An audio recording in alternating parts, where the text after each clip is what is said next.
नमस्कार शेतकरी बांधवांनो. महाराष्ट्रातील तब्बल 17 लाख शेतकऱ्यांसाठी मोठी आणि दिलासादायक बातमी समोर आली आहे. किसान क्रेडिट कार्ड कर्ज असलेल्या शेतकऱ्यांसाठी कर्ज पुनर्रचनेला मंजुरी मिळाली आहे. ही योजना नेमकी काय आहे? कोणाला फायदा होणार? आणि अर्ज कसा करायचा? आजच्या व्हिडिओत सविस्तर माहिती पाहूया. राज्य सरकार आणि बँकांच्या निर्णयानुसार महाराष्ट्रातील 17 लाख शेतकऱ्यांचे कर्ज पुनर्रचित करण्यास मान्यता देण्यात आली आहे. यामध्ये प्रामुख्याने थकबाकीदार कर्ज, नैसर्गिक आपत्तीमुळे अडचणीत आलेले शेतकरी, परतफेड न करू शकणारे अल्पभूधारक शेतकरी यांचा समावेश आहे.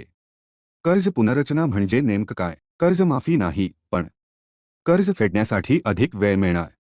हप्ते कमी होऊ शकतात. काही प्रकरणात दंडात्मक व्याज माफ होऊ शकते. शेतकऱ्यांवरचा ताण मोठ्या प्रमाणात कमी होणार. म्हणजेच शेतकऱ्यांना पुन्हा नव्याने उभं राहण्याची संधी मिळणार आहे. ही योजना कोणासाठी आहे?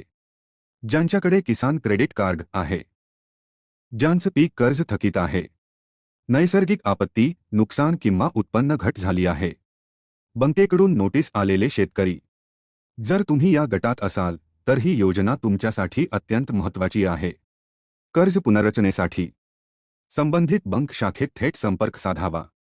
कर्जाशी संबंधित कागदपत्रे घ्यावीत.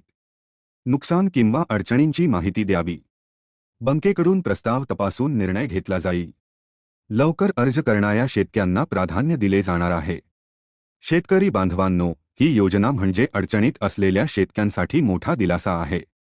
जर तुमचं किंवा ओळखीच्या शेतकऱ्याचं कर्ज थकीत असेल तर ही माहिती नक्की शेअर करा. व्हिडिओ उपयुक्त वाटला असेल तर लाईक करा, शेअर करा आणि अशाच महत्त्वाच्या अपडेटसाठी चॅनलला सबस्क्राईब करा. जय जवान, जय किसान.